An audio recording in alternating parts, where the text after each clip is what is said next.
Hi guys, welcome to Sara kitchen. இன்றைக்கி பருப்பு உருண்டை குழம்பு செய்கிறது எப்படின்னு பார்த்துருவோம். அதுக்கு கடலை பருப்பு எடுத்துக்கோங்க, துவரம் பருப்பு எடுத்துங்க, அரிசி கொஞ்சம் எடுத்துங்க.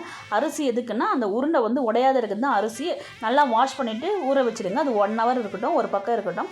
இன்னொரு பவுல் எடுத்துக்கோங்க. எலுமிச்சை அளவு புளி போட்டுக்கோங்க, கல் உப்பு போட்டுக்கோங்க.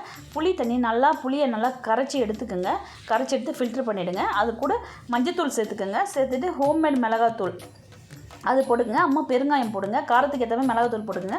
பெருங்காயம் போட்டு நல்லா கரைச்சிக்கோங்க. அம்மா அடுப்பு ஸ்டவ் ஆன் பண்ணி ஒரு பேன் வச்சுக்கோங்க. பேன் வச்சுட்டு எண்ணெயை ஊற்றுங்க. எண்ணெயை ஊற்றிட்டு அதில் கொஞ்சம் வெந்தயம், கடுகு போடுங்க. கடுகு போட்டு நறுக்கின பூண்டு அதை போடுங்க. போட்டு வெங்காயம் அதையும் போடுங்க. போட்டுட்டு கறி லீஃப் போட்டு நல்லா வணக்குங்க. அதுக்கப்புறம் தக்காளி ஆட் பண்ணிங்க. தக்காளி அதையும் போட்டு நல்லா வணக்கிட்டு இப்போ இந்த புளி கரைச்சல் தண்ணி இருக்குல்ல, அதை எடுத்து ஊற்றுங்க. ஊற்றிட்டு கொஞ்சம் கலரிட்டு க்ளோஸ் பண்ணிவிடுங்க. லிட்டு போட்டு அது பக்கம் கொதிக்கட்டும்.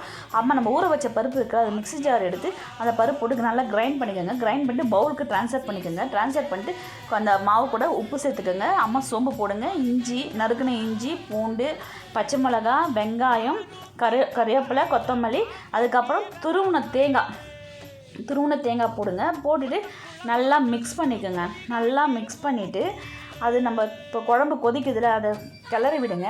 கிளறி விட்டுட்டு அந்த மிக்ஸ் பண்ண மாவை சின்ன சின்ன உருண்டையாக பிடிச்சி சிம்மில் வச்சுடுங்க. அடுப்பை முக்கியமாக அதை மிக்ஸ் பண்ண சின்ன சின்ன உருண்டையாக பிடிச்சி போடுங்க. போட்டுட்டு ஒரு 15 நிமிஷம் அப்படியே விடுங்க. அதுக்கப்புறம் ஓப்பன் பண்ணி பாருங்கள், உருண்டை குழம்பு ரெடி ஆகிடும். அம்மா கொத்தமல்லி தழை தூவி குழம்பு ரெடி ஆகிடும். இதை ட்ரை பண்ணி பாருங்கள். செம்ம டேஸ்ட்டாக இருக்கும், சூப்பராக இருக்கும். தேங்க்யூ.